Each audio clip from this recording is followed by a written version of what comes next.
어떤 미국 교회 목사님께서 설교가 끝날 때쯤 돼가지고 성도들에게 이렇게 말했습니다. 다음 주일에는 거짓말에 대한 말씀을 나누겠습니다. 여러분께서 저를 좀 도와주시기 바랍니다. 다음 주일까지 오실 때에 거짓말에 대한 말씀을 증거해야 되는데 마가복음 17장을 다 외워오시기 바랍니다. 읽어오시기 바랍니다. 그렇게 말했습니다. 그러고 난 다음에 일주일이 지났어요. 다음 주일 하러 와가지고 목사님께서 물어보셨습니다. 여러분들 마가복음 17장을 다 읽고 오셨습니까? 그랬더니 대부분의 성도들이 예 이렇게 대답했습니다. 근데 목사님께서 하시는 말씀이 죄송합니다. 마가복음이 16장까지밖에 없습니다. 그러면서 오늘 거짓말에 대한 말씀을 나누겠습니다. 그렇게 말했다라는 것입니다. 우리 성도들은요, 하나님의 말씀을 부지런히 읽고 말씀에 능통한, 그래서 말씀의 사람이 되는 우리 성도들이 되시기를 바랍니다. 오늘 본문에서 보니까 우리 하나님께서 여호수아에게 하신 말씀은 무엇이냐면은 이 율법책을 네 입에서 떠나지 말게 하며 주야로 그것을 묵상하여 그 안에 기록된 대로 다 지켜 행하라. 그리하면 네 길이 평탄하게 될 것이고 네가 형통하리라. 그렇게 말씀하고 있습니다. 우리 하나님께서요, 평탄과 형통을 약속하시며 세 가지를 말씀하고 있습니다. 이 율법책을 네 입에서 떠나지 말게 하며 또 그것을 주야로 묵상하여 또 그 가운데 기록된 대로 다 지켜 행하라라는 거죠. 읽고 묵상하고 지켜 행하라라는 것입니다. 그런데요, 이 말씀을 하나로 우리가 볼 수 있는데 하나는 어떤 것이냐면은 말씀대로 살라는 것입니다. 하나님의 백성이 말씀대로 살기 위해서는 말씀을 부지런히 읽어야 되고 그 말씀을 묵상함으로 그 말씀을 내 마음에 내 속에 채워야 된다라는 거죠. 하나님의 말씀을 삶의 기준으로 삼아야 된다라는 것입니다. 이스라엘 백성들에게 우리 하나님께서 모세를 지도자로 허락해 주셨죠. 그런 다음에 하나님께서는 모세에게 말씀하셨습니다. 네가 이 말씀을 기록해라. 그렇게 말씀하신 거죠. 그 기록된 말씀을 이 여호수아에게 준 겁니다. 그리고 이 기록된 말씀을 네 입에서 떠나지 말라. 이렇게 말씀하시는 거죠. 네 입에서 떠나지 말라는 것은요, 말씀을 읽으라라고 하는 그런 말입니다. 제가 어렸을 때만 해도 저희 이제 그 아버님께서 이제 신문을 보시는데 중얼중얼하면서 막 이렇게 읽으시는 겁니다. 옛날 분들은 소리내서 뭐든지 다 읽었던 그런 모습들을 보게 되죠. 그런 것처럼 입에서 소리내서 읽으라는 거죠. 그것을 생각하라는 것입니다. 묵상하라는 것이죠. 그리고 모든 일을 결정하고 행동할 때에 하나님 말씀에 비추어서 그렇게 행동하라는 것입니다. 그런데요, 이스라엘 백성들이 지금 큰 위기가 두 개가 있습니다. 어떤 것이냐면 하나는 어떤 것이냐면은 리더십의 체인지다라는 거죠. 지금까지 40년 동안 모세가 이스라엘 백성들을 이끌고 왔습니다. 그런데 모세가 죽었다라는 거죠. 모세의 후계자로 여호수아가 세워졌는데 여호수아가 검증되지 않았다라는 것입니다. 칼로 싸울 수 있을지는 모르겠지만 이스라엘의 지도자로 검증은 되지 못했다라는 거죠. 또 하나는 어떤 것이냐면 목적을 이루어야 될 때라는 것입니다. 마치 무엇일 것 같냐면 학생이 시험 준비를 열심히 합니다. 그러고 난 다음에 이제 시험 보러 가서 시험을 보는 그 상황에 이르렀다라는 거죠. 지난 40년 동안 이스라엘 백성들은 가나안 땅을 향해서 그렇게 왔습니다.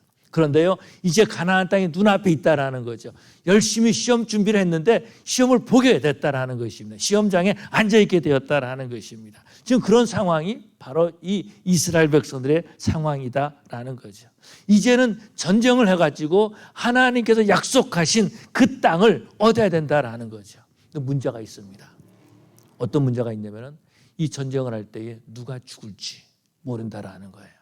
내 남편이 죽을지 내 아들이 죽을지 아니면 내가 죽을지 모른다라는 것입니다. 또 얼마나 큰 대가를 치러야 될지 알지 못하고 있다라는 거죠. 이렇기 때문에 사람들은 긴장하고 있었고 두려움 가운데 있었다라는 거죠.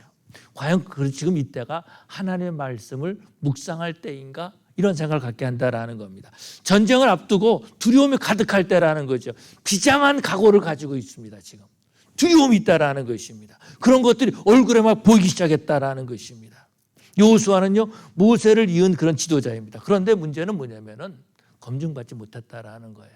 뿐만 아니라 이 여호수아서 1장을 읽다 보면은요, 반복해서 나오는 말씀이 있습니다. 하나님께서 여호수아에게 주신 말씀이 너는 강하고 담대하라, 두려워하지 말라, 강하고 담대하라, 이렇게 말씀하는 것을 보게 되죠. 한 번이 아니라 두 번이 아니라 세 번씩이나, 이 한 장에서 세 번씩이나 우리 하나님께서 여호수아에게 말씀하고 있다라는 겁니다. 그런 걸 보면 이 이스라엘 백성들을 이끌어야 될 여호수아가 두려워하고 있었다라는 거죠. 떨고 있었다라는 것입니다. 어떻게 될지 알지 못하고 있었다라는 것입니다.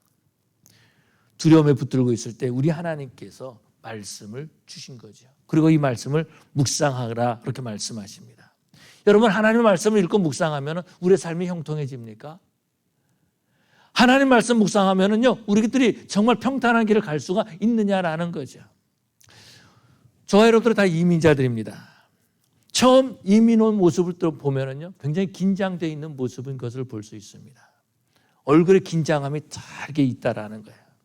왜 그러냐면은 전혀 알지 못하는 사회에 가서 전혀 알지 못하는 언어를 사용하기 때문에 긴장해야 된다라는 거죠. 빨리 내가 이 이민 사회에 적응해야 되는데 그런 마음이 있다라는 거죠. 그리고 또 한 구석에 어떤 마음이 있습니까? 내가 이곳에 와서 성공해야지. 내가 한국에서는 내가 그저 그런 삶을 살았다 할지라도 내가 미국에 와서는 성공해야지. 아니면은 우리 자손들을, 우리 자녀들을 잘 양육해야지 하는 그런 마음이 우리 속에 있다라는 겁니다. 그런데 문제는 뭐냐면 어떻게 해야 될지 모른다라는 거예요. 그래서 사람들의 말을 자꾸 듣습니다. 어떻게 하든지 빨리 미국 생활에 적응하려고 하는 그런 모습들을 보게 되죠. 저희 부모님들을 보면은요, 제가 어렸을 때 이제 남미로 이민 갔습니다. 포르투기스를 사용하고 있어요. 아니, 생전 처음 들어본 말이다라는 거예요. 영어라면은 그래도 조금 들어본 말 기억이 나는데 한국에서 공부를 했으니까 6년 동안 영어를 배웠으니까 그래도 조금 들을 거 아닙니까? 그런데 포르투기스는 처음 들어본 말이에요. 그런데 더 안타까운 것은 어떤 것이냐면은 저희 부모님이 항상 저희들에게, 특별히 저에게 했던 질문이 있습니다. 관중아, 뭐라 그러냐? 관중아, 뭐라 그러냐? 아니, 나도 모르는데 지금 그렇게 말씀하신다라는 거죠. 언어를 모르는 거죠. 그 사회 시스템을 모른다라는 것입니다. 누군가가 도와줘야 된다라는 거예요. 그런데 이민 와가지고 부모님들이 가장 쓰는 말이, 가장 많이 자녀들에게 하는 말이 어떤 것이면 뭐라 그러냐? 뭐라 그러냐? 모래. 그런데요, 이 모래라는 이 말이 이 스페니쉬로 아주 죽인다는 말과 비슷하다, 그런 음을 가지고 있다 그럽니다. 참 그런 가운데서 이민 생활하는 그런 모습들을 보게 되죠. 그런데 놀라운 것은요, 우리 하나님께서 여호수아를 이스라엘의 지도자로 세우신 것은요, 목적이 있었다라는 거죠. 뜻이 있고 계획이 있었다라는 것입니다. 그래서 우리 하나님께서는 이스라엘 백성들을 애굽에서 이끌어내시고 광야에서 40년 동안 모세의 지도를 받고 그 다음에 광야에서 들어가서 이제 가나안 땅에 들어갈 때는 여호수아를 통해서 들어갈 수 있는 하나님의 놀라운 계획이 있었다라는 것입니다. 그래서 우리 하나님께서는 모세에게 말씀하신 거죠. 이 말씀을 기록해라 말씀하시는 겁니다. 여러분, 말씀을 기록해도요, 말씀을 읽을 수 있는 사람이 별로 많지 않았을 것입니다. 그런데 아마도 여호수아는요, 하나님의 말씀을, 이 글을 읽을 수 있었던 것 같아요. 그래서 말씀을 기록해라 라고 말씀하신 거죠. 그래서 그 기록된 말씀을 여호수아에게 주게 하셨다라는 것입니다. 모세는요, 홍해를 가르고 바위를 깨뜨려서 물이 나오게 하는 그런 지팡이가 있었다라는 것입니다. 그런데 여호수아에게는 그런 지팡이가 없어요. 그런 능력의 지팡이가 없다라는 겁니다. 그리고 우리 하나님께서 모세에게 기록된 말씀을 남기게 하셨고, 우리 하나님께서는 여호수아에게 이 기록된 말씀을 읽어라, 묵상해라, 그리고 그대로 행하기를 원한다라고 말씀하시는 것을 보게 되죠. 우리 하나님은요, 지금도 우리에게 하나님 말씀을 주신다라는, 성경을 주시고 그 성경을 읽게 하시는 하나님이신 줄로 믿습니다. 하나님의 말씀을 읽을 때에 우리 삶이 평탄하고 형통하게 된다라고 가르쳐주고 있다라는 겁니다. 하나님의 말씀을 직접 읽게 하셨다라는 거죠. 아마도 여호수아 시대에는 모세가 히브리 말로 성경을 기록했을 것입니다. 그러고 난 다음에 세월이 한참 지난 다음에 약 한 1500년 정도 지난 다음에 예수님께서 이 땅에 사역하실 때는 아람어로 아마 이 말이 기록되었을지 모르겠어요. 뿐만 아니라 그 약 한 100여 년 전에 이 히브리 말이 헬라어로 70인역 헬라어로 번역돼서 기록됐을지 모른다라는 것입니다. 그런데 이 70인역이나 아람어로 기록된 이 하나님의 말씀이 영어로 번역된 거죠. 영어로 번역되었다라는 겁니다. 영어로 번역될 때 되기 전에 이제 라틴어로 번역이 됐고요. 그런 다음에 영어로 번역이 됐습니다. 약 한 1400년쯤에 주후 1400년. 그때 영어로 번역됐습니다. 영어로 번역된 성경을 가지고 선교사들이 중국에 갔죠. 중국말로 번역을 했다라는 것입니다. 중국말로 번역했는데 한국에서 중국으로 사신으로 갔던 그 사신들이 이 선교사들을 만납니다. 그래서 어떻게 합니까? 중국어를 갖다가 한국말로 조선말로 번역을 하죠. 그래서 놀라운 것은요, 이 조선 땅에 처음에 선교사들이 올 때는 한국말로 번역된 성경책을 가지고 왔다라는 거죠. 제너럴 샤머너를 타고 이 선교사로 왔던 분이 그냥 대동강에 배가 도착했는데 그냥 죽었어요. 왜 죽었냐면 죽였어요. 조선 사람들이. 저 양키들이 코가 키고 그다음에 눈이 퍼런 이런 사람들이 왔다 그러면서 죽여버렸다라는 겁니다. 그런데 그분들이 조선말로 번역된 성경을 주고 죽었습니다. 그러니까 그 당시 종이가 귀했었는데 그 종이를 가지고 여관집을 하던 어떤 분이 벽지로 사용했죠. 벽지로 사용했는데 어떤 분이 이 벽지에 있는 성경을 보고 성경 구절을 보고 성경 말씀을 보고 은혜를 받은 거죠. 성령 하나님이 함께 하셨다라는 것입니다. 지금도 보면은요 그런 모습들을 보게 되죠. 지금도 보면은 이 성경이 번역돼서 많은 성경이 번역된 그런 모습들을 볼 수 있어요. 지금은 한국말로도요 여러 가지 번역본이 있는 것을 보게 됩니다. 하나님께서 왜 이렇게 우리가 읽을 수 있는 한글로 성경을 번역하게 하셨을까? 왜 많은 번역본을 우리에게 주셨을까라는 거죠. 그것은 하나님께서 나에게 성경을 읽게 하려고 주신 줄로 믿습니다. 너 영어 잘 못하잖아. 그래서 한국말로 주신 거예요. 히브리 헬라어 잘 못하잖아. 그래서 한국말로 번역하게 해주셨다라는 겁니다. 왜요? 우리를 성경으로 돌아오기를 원하고 계신다라는 겁니다. 뿐만 아니라 우리 하나님께서는요, 이 하나님의 말씀이 나만 알고 끝나는 것이 아니라 우리 자손들까지 알게 하기를 원하신다라는 것입니다. 성경이 어떤 것이냐면은 성경은요, 어떻게 보면은 우리 사람을 만드신 우리 하나님께서 매뉴얼로 주신 것이다라는 거죠. 스웨덴에 어떠한 가구 회사가 있었는데요. 그 가구 회사가 미국에다 가구를 수출하는데 가구를 다 만들어서 수출하려다 보니까 부피가 엄청나게 큰 겁니다. 그래서 이걸 어떻게 조립식으로 가구를 만들었어요. 그런 다음에 조립식으로 만들면 거기다가 매뉴얼을 이렇게 거기서 이렇게 같이 해서 팔았습니다. 그것이 여러분이 잘 알고 있는 아이케아라고 하는 그런 회사죠.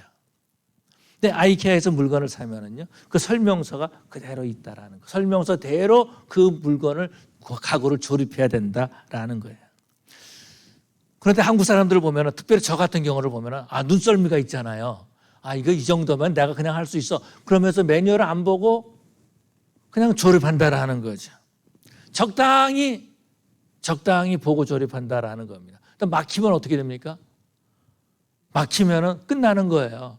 다시 그 매뉴얼을 보면서 뜯어가지고 처음부터 하나씩 순서대로 해야 된다라는 것입니다. 이것이 바로 매뉴얼이다라는 거예요.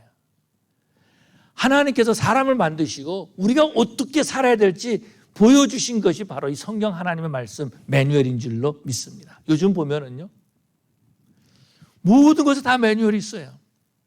전기 제품을 봐도 매뉴얼이 있고요. 어떻게 사용해라, 어떻게 사용하지 마라. 심지어는 자동차도 어떻게 사용해야 된다라고 하는 매뉴얼이 있습니다. 여러분 다 셀폰 가지고 있죠.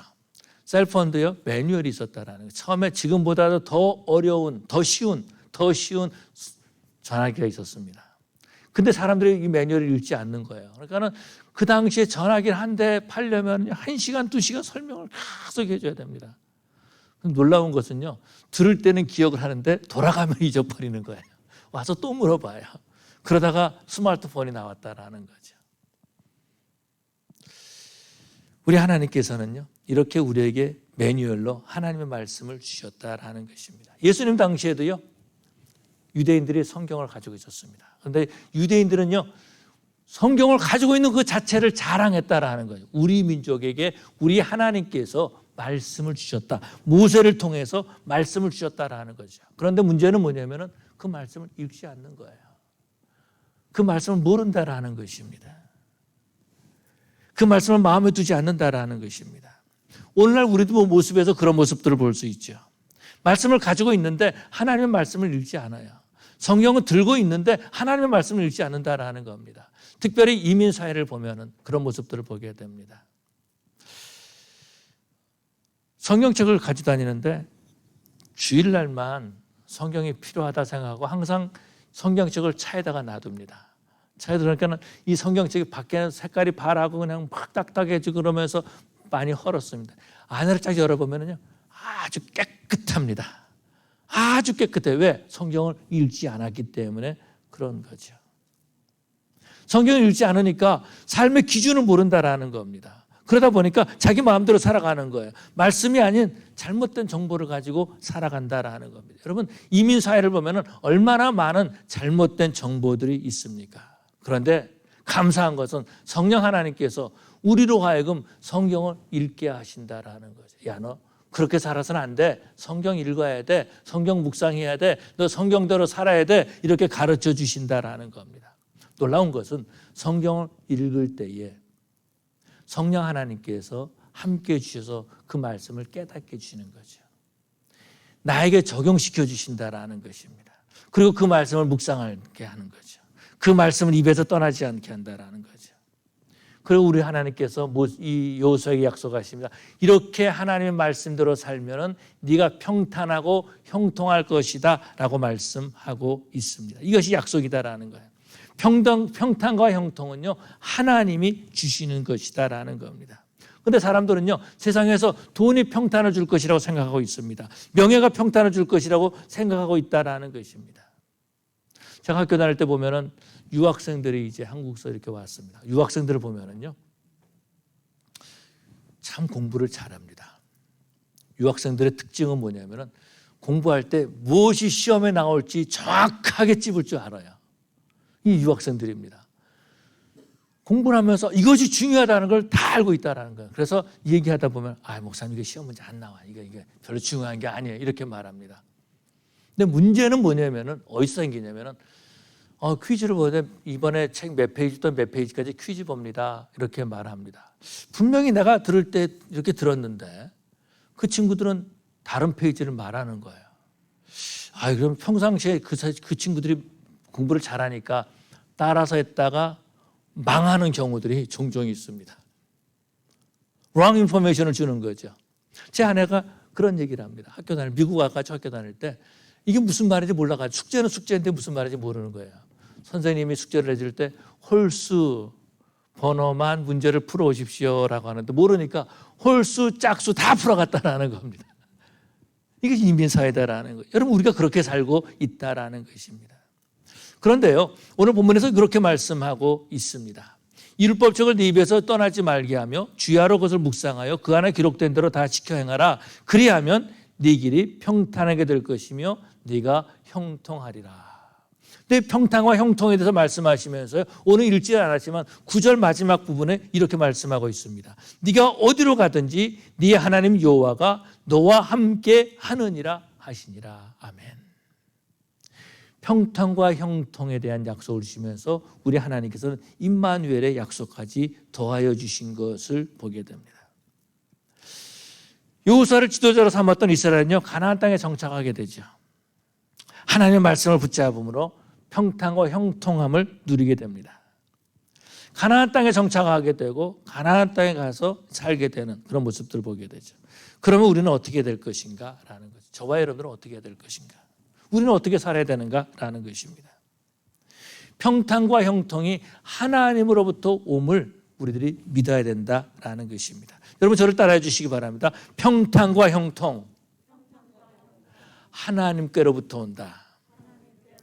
다시 한번, 평탄과 형통, 하나님께로부터 온다. 여러분, 평탄과 형통이요, 남편을 통해서 오는 것이 아니다라는 겁니다. 아내를 통해서 오는 것도 아니다라는 거예요. 김 목사를 통해서 오는 것도 아니다라는 거죠. 평탄과 형통이 돈이나 어떤 명예로 오는 것이 아니다라는 것입니다. 오히려 사람들은 돈이 있으면 돈을 가지고 하나님으로부터 떠나는 안타까운 모습을 보게 되죠. 그 돈을 가지고 죄를 쌓아가는 그런 모습들을 보게 됩니다.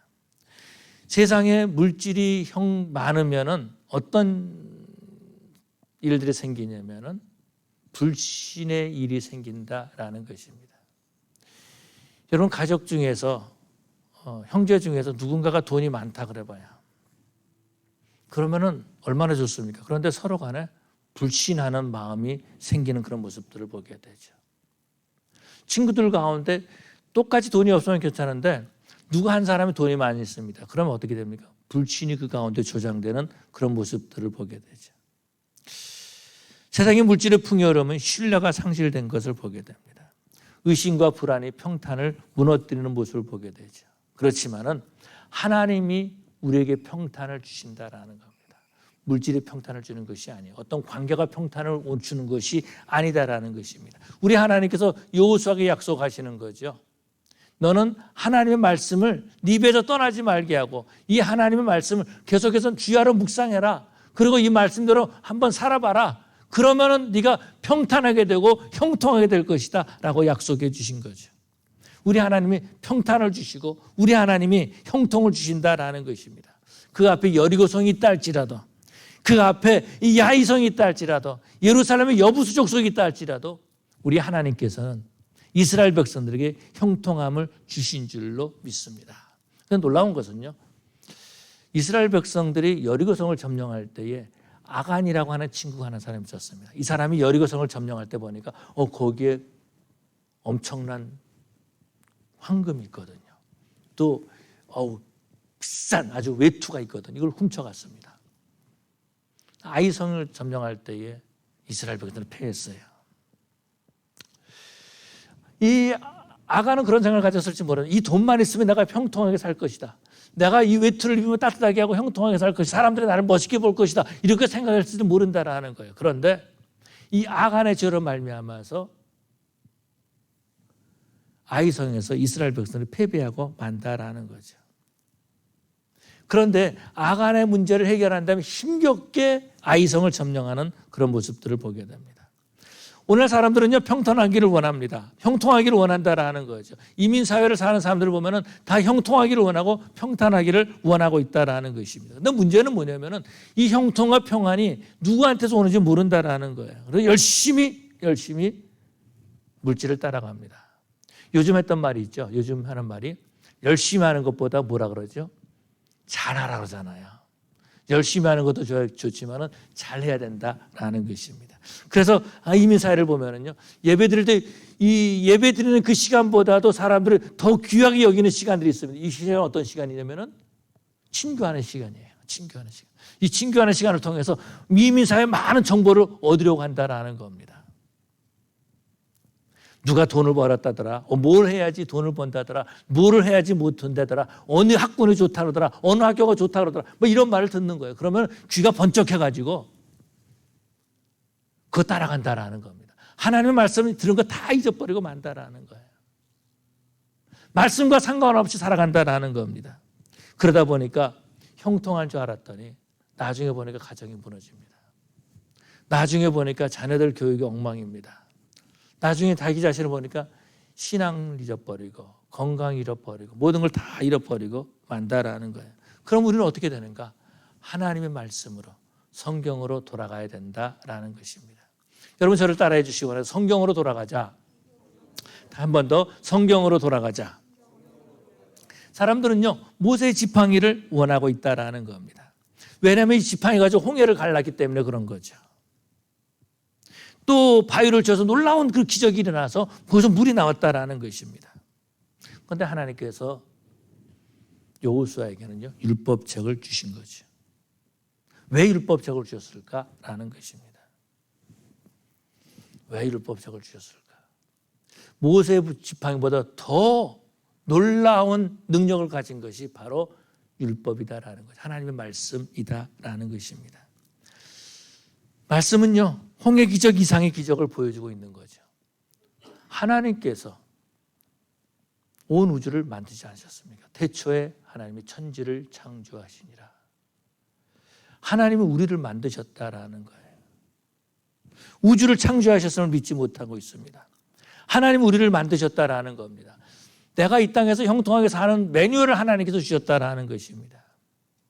근데 사람들은 그걸 믿지 못해요.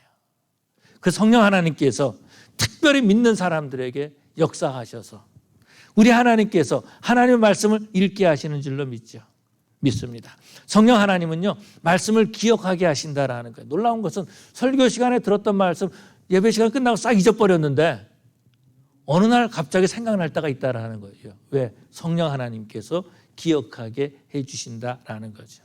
그 말씀을 읽고 묵상할 때에 그 말씀이 내 가슴 속에 정착하게 된다라는 거죠. 그 말씀이 내 삶에 정착하게 될 때에 내가 하나님의 말씀의 기준을 가지고 살 수 있다라는 것입니다. 성경에서 보면은요, 우리와 같이 그런 이민 생활을 했던 분이 있습니다. 나옴이라는 분인데요, 베들레헴에서 멋있는 남자와 결혼하죠. 엘리멜렉이라고 하는 그런 청년과 결혼합니다. 근데 문제는 뭐냐면은 베들레헴에서 사는데 기근이 있습니다. 지진이 있습니다. 아이를 둘 낳았는데 도저히 이 아이를 키울 수가 없다라는 거예요. 그러다가 이민을 결정하죠. 우리가 잘 살기 위해서 이민 가자. 모압 땅으로 갔습니다. 모압 땅에서 아이들이 잘 성장했어요. 그런데 결혼까지 시켰습니다. 무슨 일이 생겼습니까? 남편도 죽고 두 아들들도 죽었다라는 거죠. 이때에 나오면은요, 젊었을 때 살았던 그 베들레헴의 소식을 듣습니다. 그곳에는 풍요롭다는데 이들이 다시 돌아가지, 역이민한다라는 겁니다. 약속의 땅으로 돌아가는 거죠. 이것이 어떤 겁니까? 하나님의 말씀으로 돌아가는 것이다라는 겁니다. 저는 오래전에요, 아이카에서 물건을 샀습니다. 조립하면서 설명서를 보고 조립을 합니다. 그러면서 계속해서 비교하는 거죠. 이것이 맞나, 이것이 맞나, 계속 비교해 가면서 조립을 했습니다. 설명서대로 조립하기 위해서. 설명서대로 조립하면은요, 원하는 그림의 그 물건을 가질 수가 있습니다.